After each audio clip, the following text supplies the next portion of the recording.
Olá, seja muito bem-vindo, seja muito bem-vinda ao podcast Saia do Aluguel na Flórida. Eu sou Jane Pietroni, corretora de imóveis há mais de 20 anos aqui na Flórida, e esse podcast é para você que gostaria de sair do aluguel e está comprando a sua primeira casa. E olha só que legal que nós estamos iniciando hoje. Eu estou criando uma série 50 perguntas mais comuns para quem quer sair do aluguel. Então eu juntei aquelas 50 perguntas que todos fazem na hora de se pré-qualificar, na hora de se programar, de se planejar a sair do aluguel.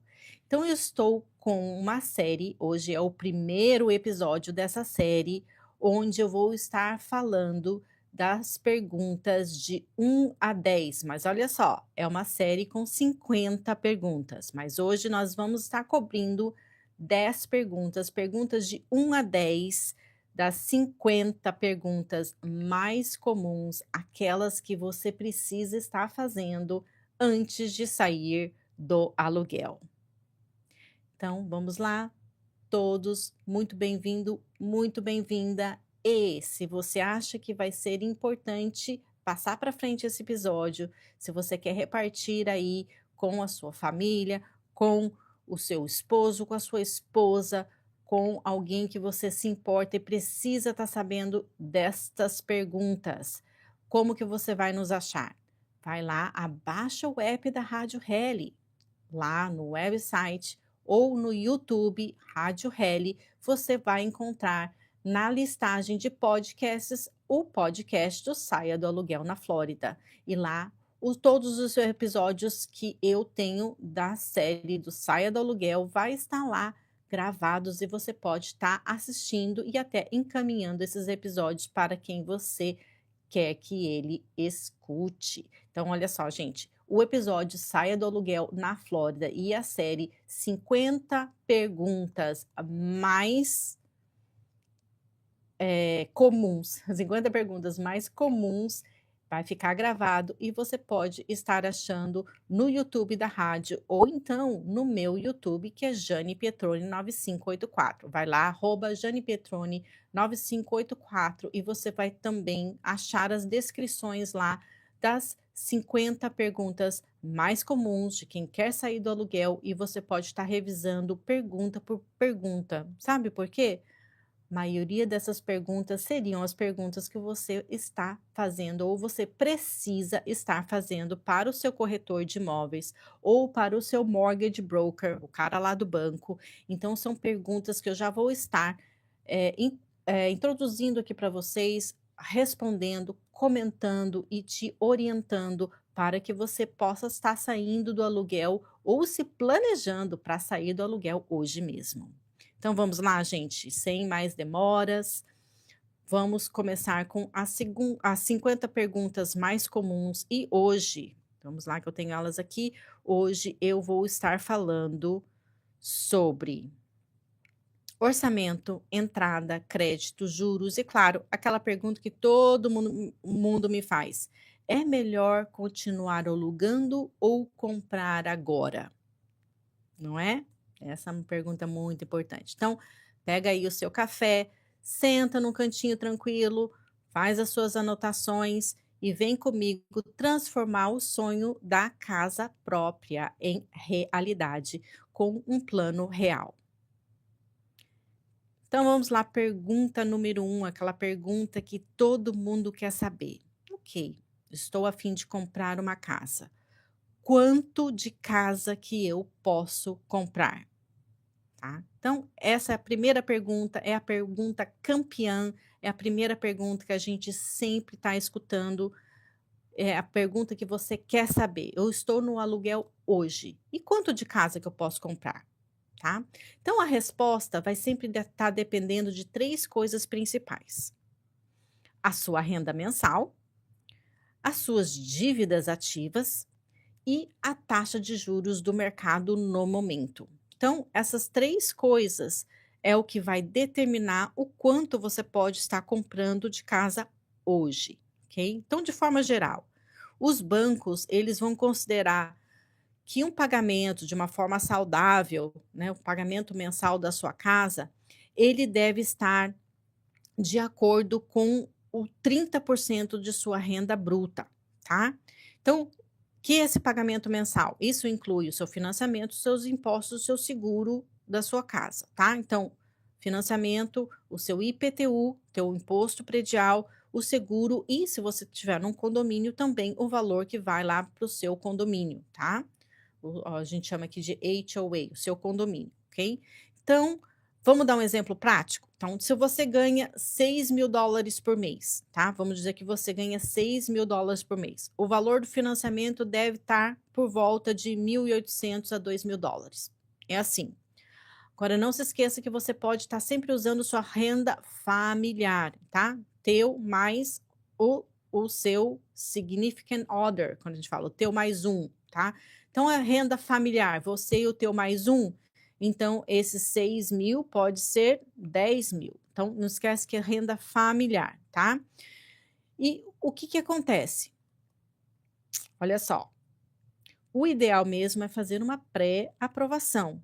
Por isso que existe a pré-aprovação com os bancos, tá? Essa pré-aprovação vai te dizer exatamente o valor que você pode estar financiando com segurança. Por quê? Porque às vezes o tanto de dívida que você tem vai determinar e vai modificar essa relação de quanto você ganha com quanto você gasta e poder aumentar ou diminuir este valor que você pode estar pagando mensalmente. E modificando esse valor que você gasta, que você pode estar gastando mensalmente, vai determinar relativamente o valor da sua casa, o valor, o quanto de casa que você pode, estar comprando. Então 200.000, 300.000, 400, 500, US$ 1.000.000, vai sempre estar relacionado ao valor do seu empréstimo e ao valor de quanto você está podendo gastar com o seu pagamento mensal de moradia, tá. Então, o mais correto é você procurar um mortgage broker, um banco, uma financeira e fazer a sua pré-aprovação. Aí você vai ter como saber exatamente o quanto você pode estar comprando de casa hoje com os juros atuais. E lembre-se, gente, os juros ele muda, ele flutua todos os meses, ele flutua todos os anos. Então, é bom sempre você consultar, ter uma consulta com um agente financeiro hoje, mas se passou 6 meses, você não comprou, se passou um ano, faça essa consulta novamente para você se atualizar em quanto de casa você está podendo comprar, tá.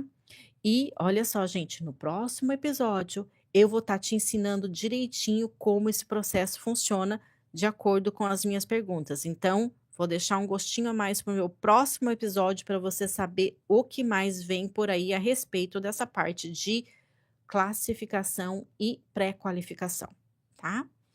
Minha pergunta agora número 2. Quanto dinheiro preciso para comprar uma casa? Então, também pergunta campeã. Quanto de dinheiro que eu tenho que estar, que eu preciso ter lá no meu banco para estar comprando uma casa, tá? Isso, gente, esse dinheiro, quando a gente fala assim, olha, você precisa de tanto, tá? É analisado, incluído a entrada e os custos de fechamento de imóvel, tá? Então, o imóvel não é só o valor que você compra, é o valor de compra mais os custos para comprar um imóvel, tá? Então, a maioria das pessoas, eu gosto de fazer uma analogia com o carro, né? O carro, o valor que você compra de carro não é o financiamento, não é só o carro, tem mais o emplacamento, tem mais isso, tem mais aquilo, então tem um monte de valorzinho que a gente chama de custos de fechamento. Na hora de você comprar um imóvel também existem custos de fechamento, porém são muito maiores de quando você compra um carro, tá? Então vamos prestar atenção aí, porque eles são muito maiores, tá? Então muita gente acha que precisa, assim, de ter 20% para dar de entrada numa casa. Às vezes a gente vem com essas informações lá de trás, dos nossos pais, ou de como os nossos pais ou algum familiar fez, e a gente fica ali, prestando atenção naqueles valores e hoje pode ser diferente, tá. Então, aqui na Flórida e em quase todo o país, você pode comprar com muito menos, tá. Os custos totais vão envolver 2 partes: a entrada, que a gente chama de down payment, que pode começar a partir de 0 ou 3% de entrada, dependendo do programa que você conseguir lá com o seu banco, tá. E também tem os custos de fechamento, que nós chamamos de closing costs, e esse custo de fechamento pode estar variando entre 3 a 5% do valor do imóvel, dependendo do imóvel que você vai estar comprando e dependendo do programa bancário que você está participando. Então, essas são mais ou menos os custos que você tem. Quer ter clareza, quer saber tintim por tintim, quer que eu analise o seu caso exatamente, te dê na ponta do lápis o quanto você precisa para comprar a sua casa e o quanto você precisa para o fechamento? Eu ofereço a minha mentoria gratuitamente para quem estiver me ligando hoje depois desse episódio, ou então entre em contato comigo e marque uma consulta que eu posso estar te explicando exatamente, olhando o seu cenário, vendo a sua parte financeira titim por titim e te explicando os seus números na real, tá? Então é o seguinte, gente, os custos de fechamento. Então vamos dar aí um exemplo, custos de entrada e custo de fechamento. Então vamos dizer, vou dar um exemplo em números. Vamos dizer que você está comprando uma casa ou pretende comprar uma casa de US$ 400.000, tá?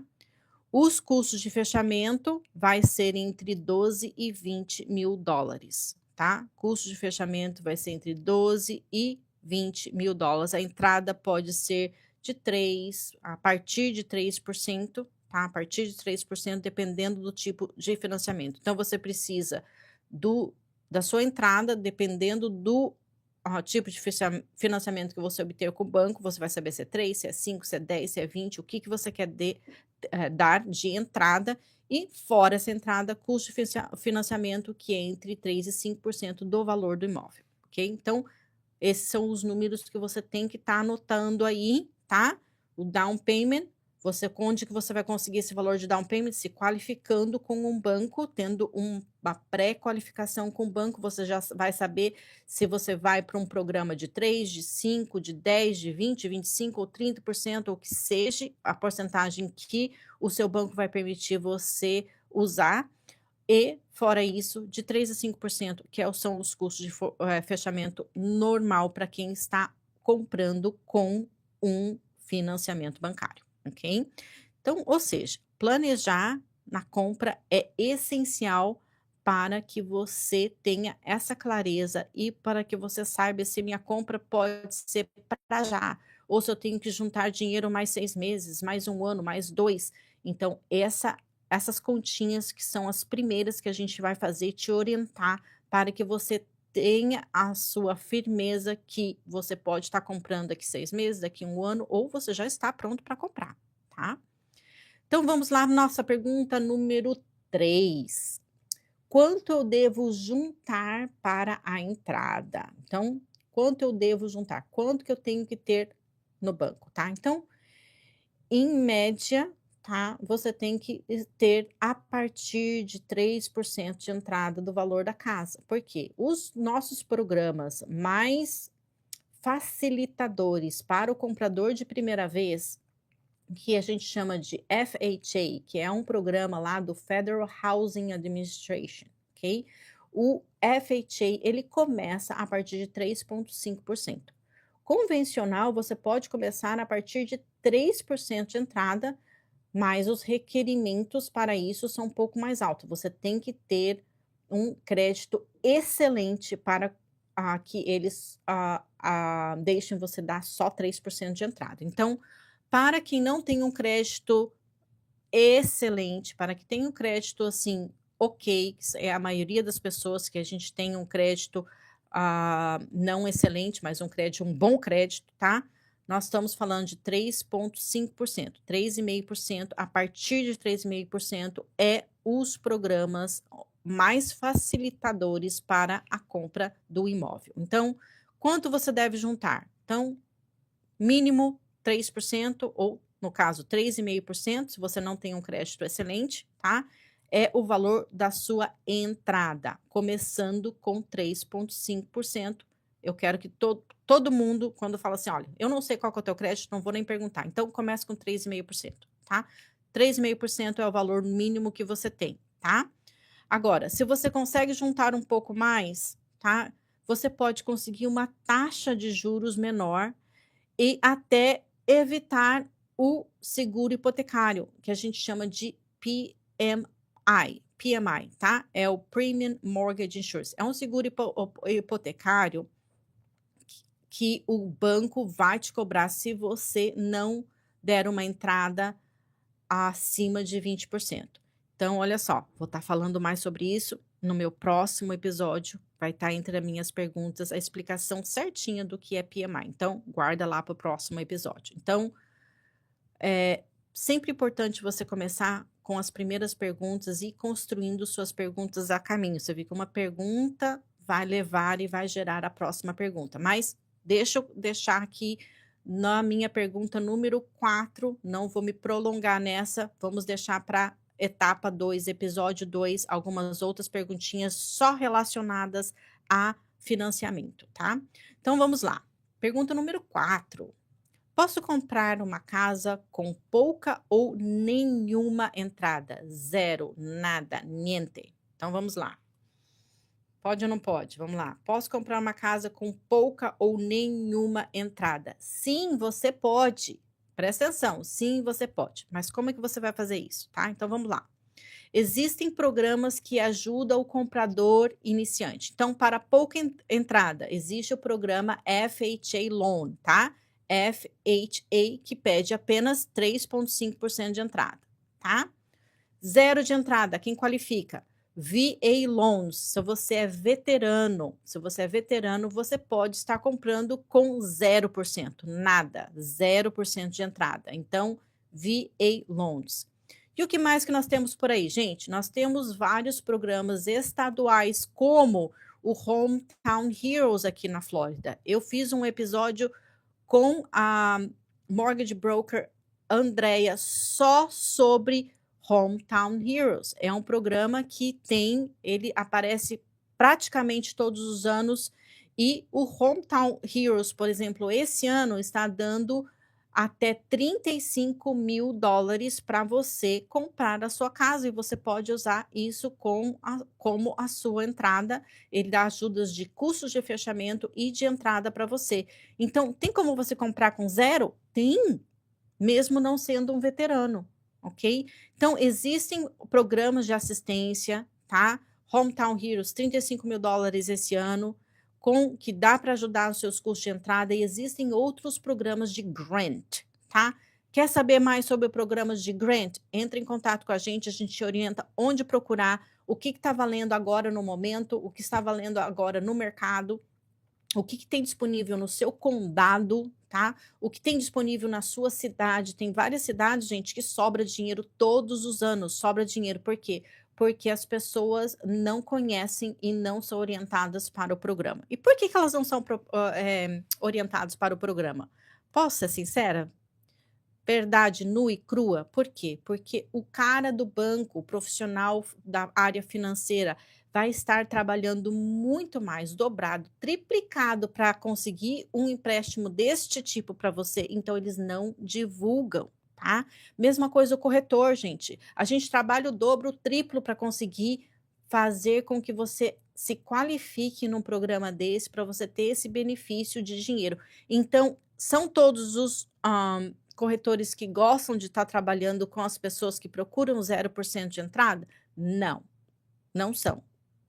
Agora também falta conhecimento, tá? E falta a pessoa ter a disponibilidade de poder encarar uma dessa com você.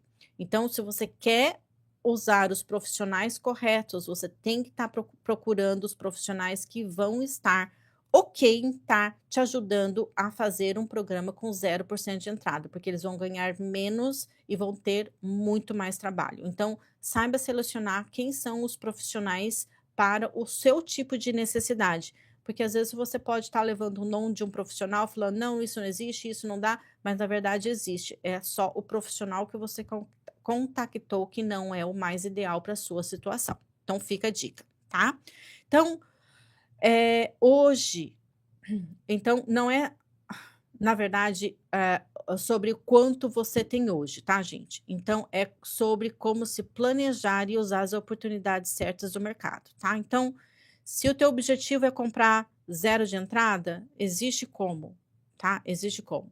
Agora, se o teu objetivo é não pagar PMI, por exemplo, então você vai ter que juntar 20% de entrada. Então é outro caminho que você tem que seguir. Então, orientação, tá. Saber fazer as perguntas corretas para os profissionais corretos é a verdade, é o que você precisa saber, tá? Vamos para a pergunta número 5, então, agora. Qual é a pontuação de crédito necessária? Então, crédito aqui para comprar, para você ter um financiamento, às vezes até para você entrar numa certa comunidade, tá? Você precisa ter uma pontuação de crédito. Às vezes está comprando um apartamento, gente, aquele condomínio vai pedir que você tenha um número mínimo de crédito, tá? Às vezes para você se qualificar, você pode se qualificar com um crédito ruim, um crédito baixo, tá? Um crédito que não é muito desejado pelas financeiras, mas o condomínio pede um número específico. Ah, eu só quero gente aqui dentro que tenha um crédito de 620 para cima, de 700 para cima. Tem muitas comunidades que o condomínio só querem gente de 700 para cima. E você tem que ter um mínimo de crédito de 700 para cima nos 3 agências de crédito. Esse número tem que ser alto. Então, o que acontece? Vamos falar de pontuação de crédito necessária, mas eu vou estar falando aqui de necessária para financiamento, não é necessário para a compra exatamente aquele condomínio, porque cada caso é um caso, cada propriedade tem as suas peculiaridades. Então vamos lá. Tipo de empréstimo que é mais flexível na pontuação, FHA. O FHA, aceita começando com 580 pontos.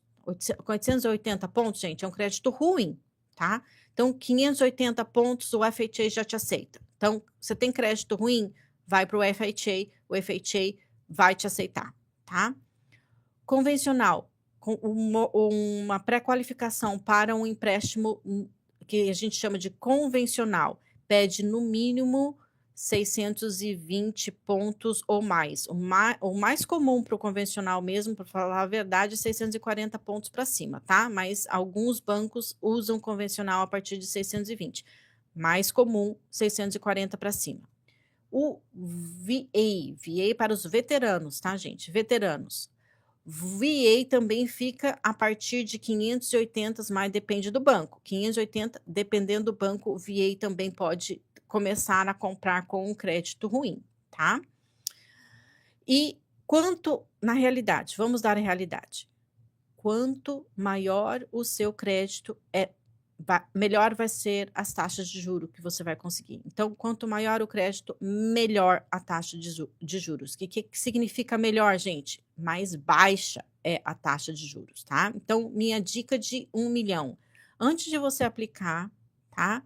Peça lá uma cópia do seu relatório de crédito. Você pode entrar em qualquer um dos credit bureaus, Equifax, você pode entrar na TransUnion, você pode entrar em qualquer um deles. Você pode vai lá online, faz um sign-in, tá? myequifax.com.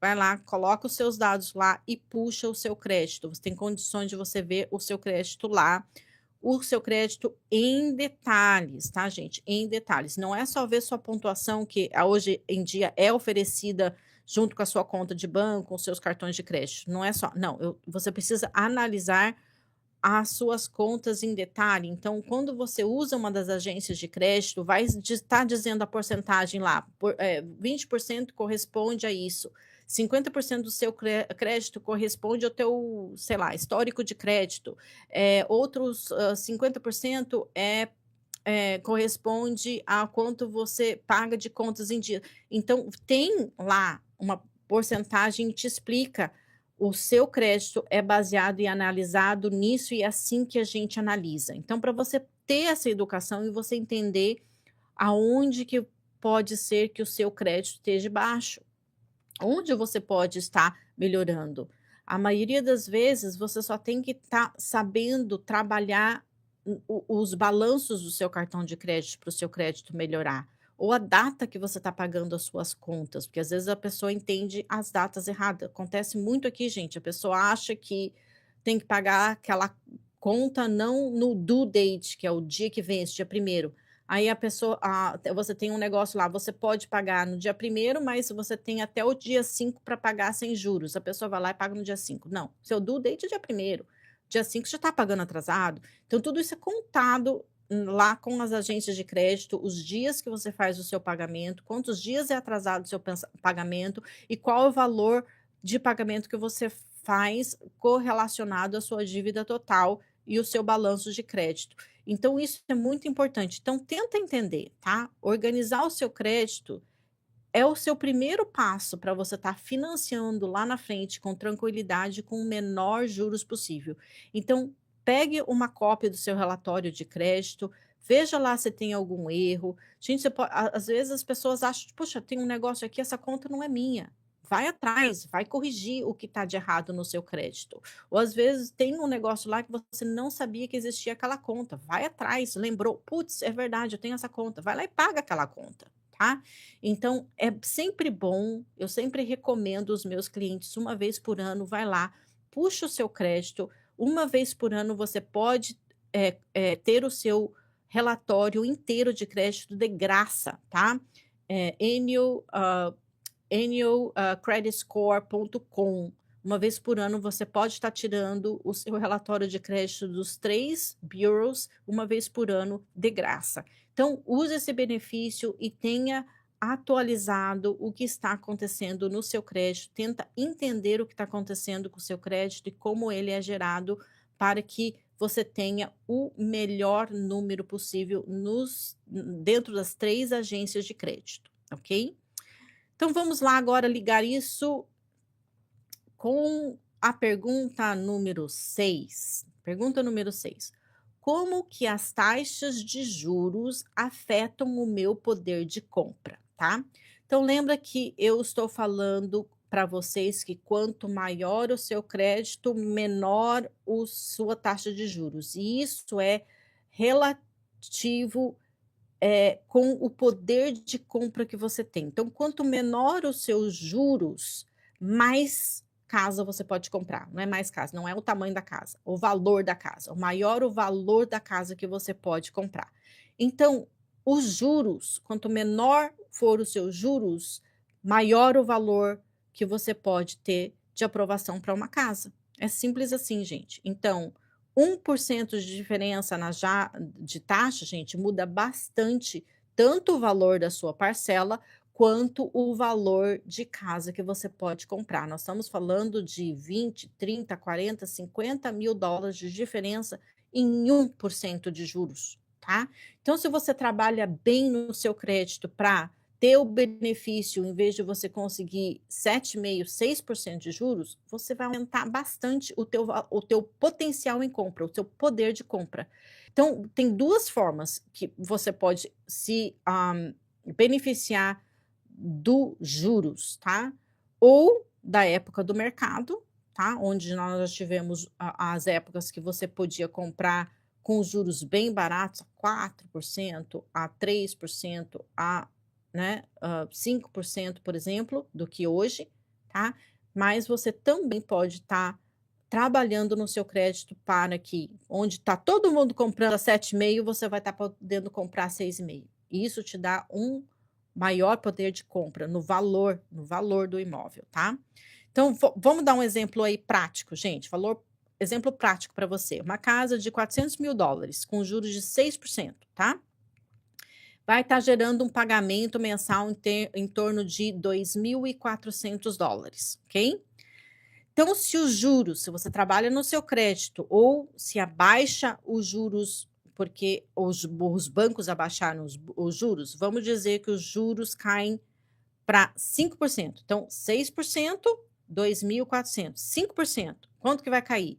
2.150. Aí, 2.150. Então, $250 a menos por mês, tá? Por mês. Então, no ano, gente, isso dá mais de $3.000 de economia. Mais de $3.000 de economia no teu bolso. O que que você pode fazer com $3.000 que sobrou que você conseguiu economizar em juros? Você pode dar um presente legal, dar alguns presentes legais no final de ano para sua família? Pensa nisso, né? Você pode ah, esse valor investir em alguma outra coisa ou comprar um carro com uma prestação maior? Veja lá, um carro melhor para você, para sua família, tá?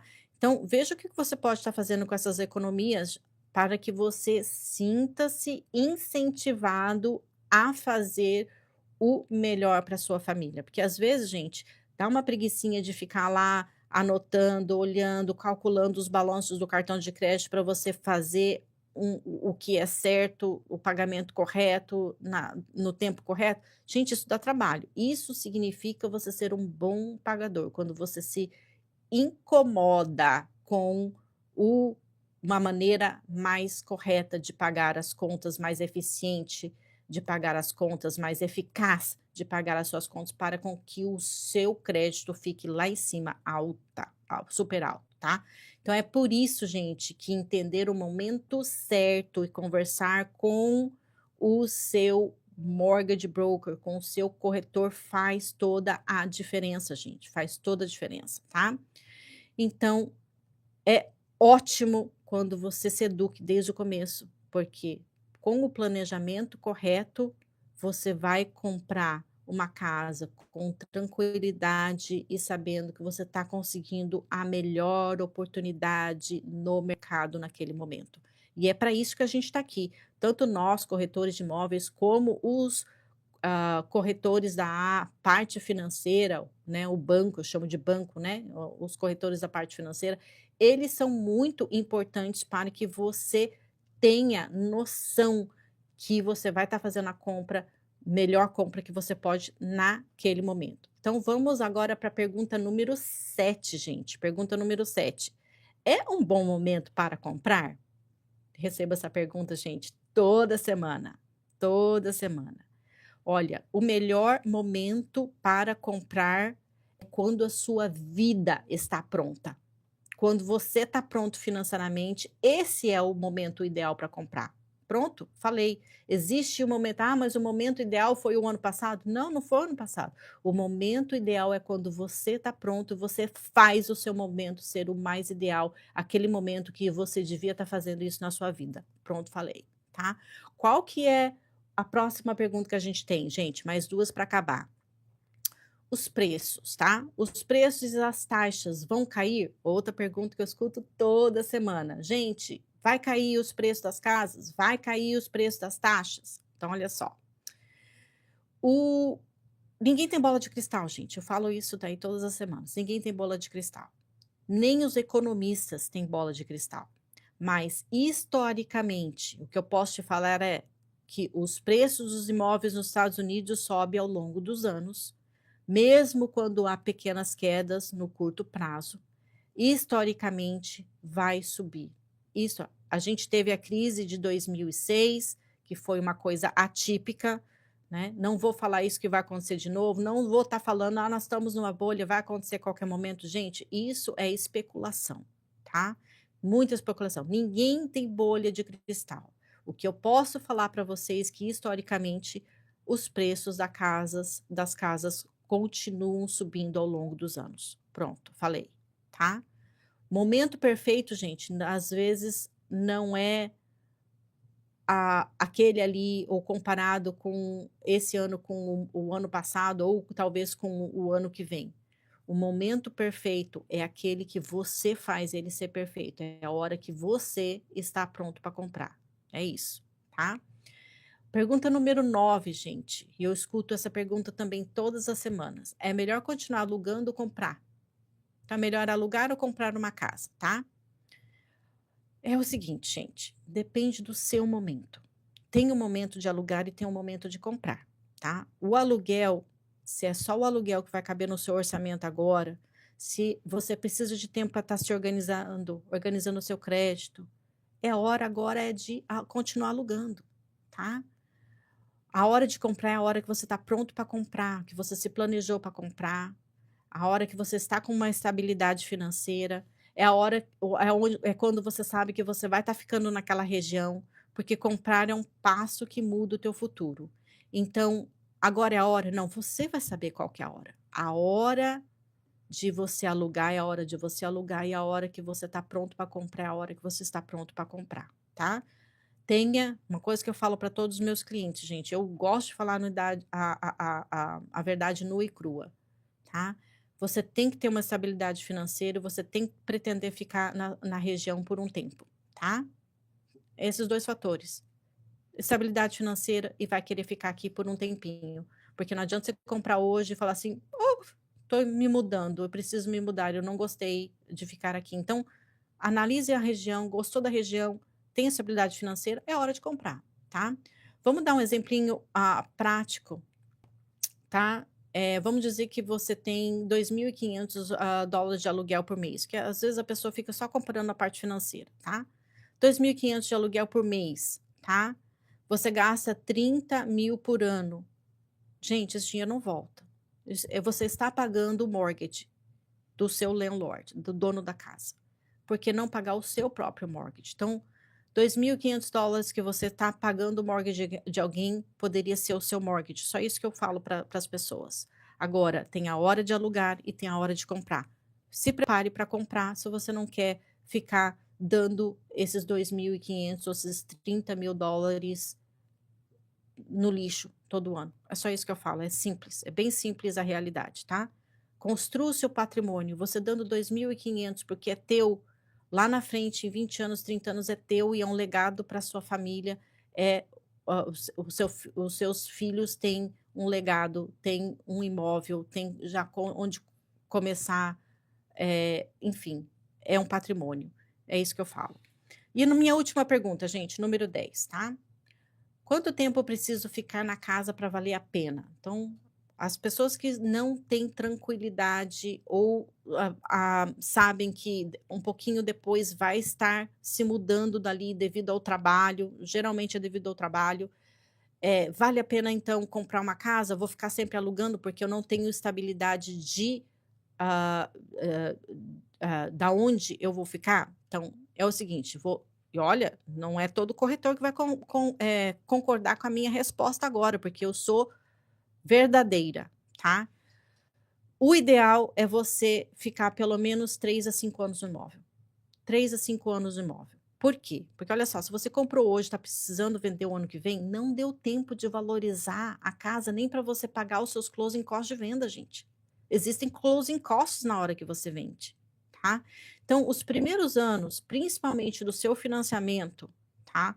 Aqui nós temos um financiamento que a gente chama de amortização negativa. Isso quer dizer que nos primeiros anos você vai pagar muito mais juros do que o principal, do que o balanço principal da sua dívida.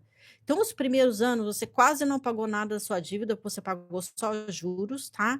E quase não deu tempo para você valorizar a sua casa o suficientemente para poder estar vendendo ela, tá? Então, o que que eu falo? Três 3 anos no mínimo, 3 a 5 anos é o que você precisa para, se você precisa vender um imóvel e ir para outro, você está no positivo. Você não tem que estar trazendo dinheiro para o closing, você está no negativo, tá? Então, 3 a 5 anos. Então, na hora que você vai comprar um imóvel, pensa nisso. Pensa, você vai ficar entre 3 a 5 anos ali, porque se você precisar sair dali, você está no negativo, você não está no positivo ainda, tá? Tanto na hora do financiamento, como na hora da revenda, porque você tem closing costs, tá bom? Então, vender antes de 2 anos é possível? Claro que é possível, tá? Mas você pode ter, primeiro, que pagar um imposto mais alto sobre o lucro. Se você tem o lucro, você vai pagar um imposto mais alto, tá? Ou você pode não ter aquele lucro ainda suficiente para poder estar saindo daquele imóvel. Então, pense sobre isso, né? Vem consultar a gente a respeito de valorização, a respeito de closing costs, para que você possa fazer a opção mais correta para você na necessidade que você tem, tá bom? Então, conclusão, gente, falamos aí das nossas 10 primeiras perguntas nessa minha série de 50 perguntas mais comuns para quem está saindo do aluguel. Quais são as 50? Eu juntei as 50 perguntas que mais fazem, coloquei ela em blocos e esse é o meu primeiro bloco, meu primeiro episódio da minha série 50 perguntas mais comuns e você pode estar vendo esse episódio, passando para frente e essas perguntas são as mais comuns. Eu te garanto que pelo menos a maioria delas você devia estar sabendo a resposta ou estar perguntando para alguém, tá? Então, se você precisa sair do aluguel, conte com a gente no planejamento e na informação, tá? Todas essas perguntas são perguntas que eu respondo todos os dias e isso faz com que você possa se tornar mais educado e mais consciente nas suas decisões, tá?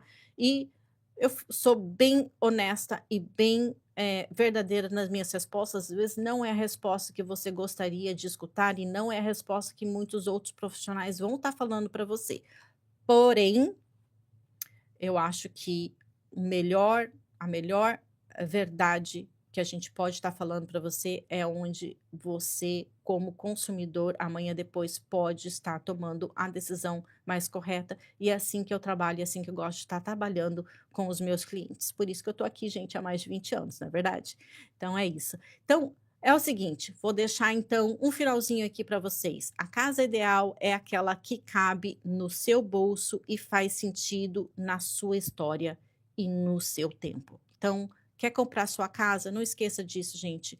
Vai chegar uma hora onde ela vai estar ali, ela vai estar cabendo no seu bolso e ela vai estar na hora certa, porque quem faz essa hora é você, com planejamento, com educação e com segurança, tá? E no meu próximo episódio dessa série, nós vamos estar falando sobre o que você precisa estar pronto, como você precisa estar pronto para pré-qualificação, para um financiamento. Eu vou estar falando sobre pré-aprovação, eu vou estar falando sobre os programas e os documentos necessários como primeiro comprador em forma de perguntas. As perguntas número 11 até a 20 eu vou estar cobrindo no meu próximo episódio. Então é isso aí, gente. Sou a Jane Pietroni, corretora de imóveis e mentora de novos compradores. E esse foi o meu primeiro episódio da série As 50 Perguntas Mais Comuns de Quem Quer Sair do Aluguel. E eu espero que você esteja aí para o meu próximo episódio, porque é onde a gente vai estar falando das próximas perguntas dessa série de 50 perguntas. Então, deixando aí para vocês, gente, não esqueça, sonhar é o primeiro passo, mas planejar é o que transforma o sonho em realidade. Beijo no coração.